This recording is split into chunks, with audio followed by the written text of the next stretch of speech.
Sarado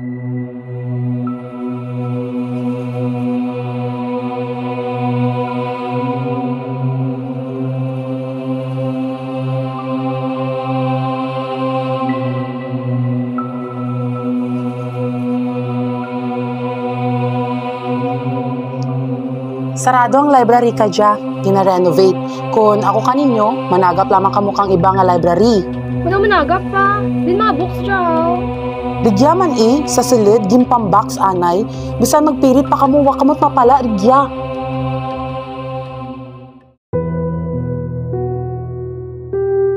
Dinto ba ka ramang itay sarado? Ikaw ba numdum dyan? Ikaw araw. Di ko nagbuli ka wala para kung pulsura kagamandita na paayaw mo. Sugad niya bidarwa, mabot ang bestisas ka abot anay ka mo? Actually, to sa amon maging pasarado dating eskwelahan. Pero dyan gyapon ang library.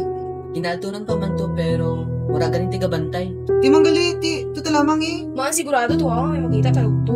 May choice o kita, lang taon nato ni. Hindi na lang magbayis, Pam. What na bulig ka, gid.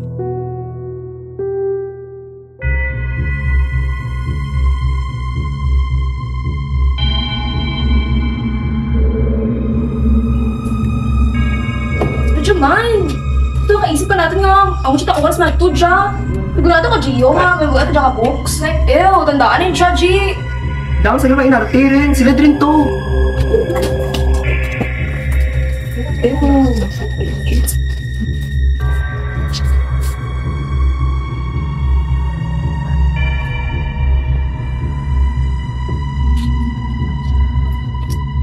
Anong ito ang topic natin? Literature as Advocacy for Justice ba ito? Ah, okay.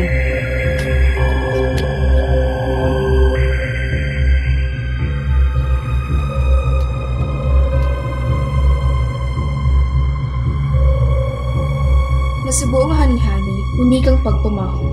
Barangisi nga insulto, kagot nga ginapungga ng paghawid kang pagulang. Sa kabugat nga dabon, sa kalinungan, nagahibi o matudo. So weird.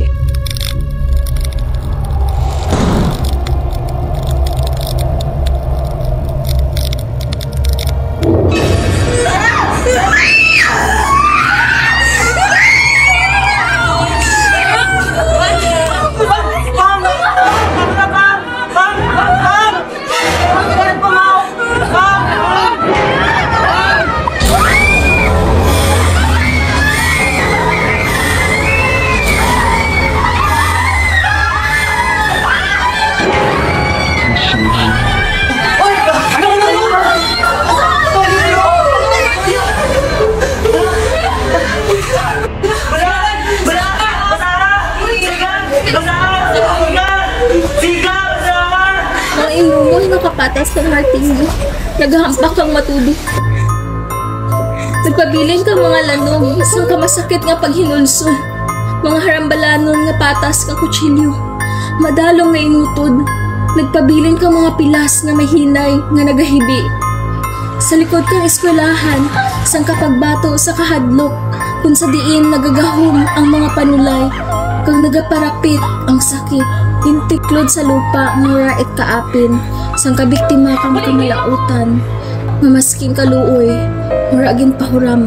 Handon ko nga makita, makilala, agun mapakita sa urihi ang akong istorya. Sang kakapatas kang multo, nga nagpakikuoy sa maharadlukon nga singgit. Ang pinakamadalong nga bahin, panghulot libruhan, rugya sa gihapon ako. Nang tumawurihin na line, dumi ka napaabot. Sabi nga dyan ang lawas mo. Sa likod. Ha? Dito sa likod ang lawas na.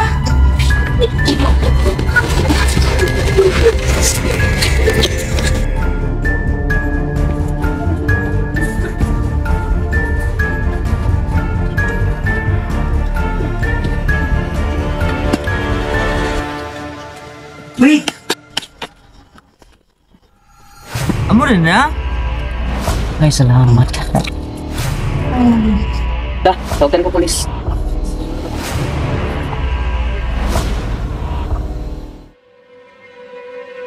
Guys! Diyan ang libro!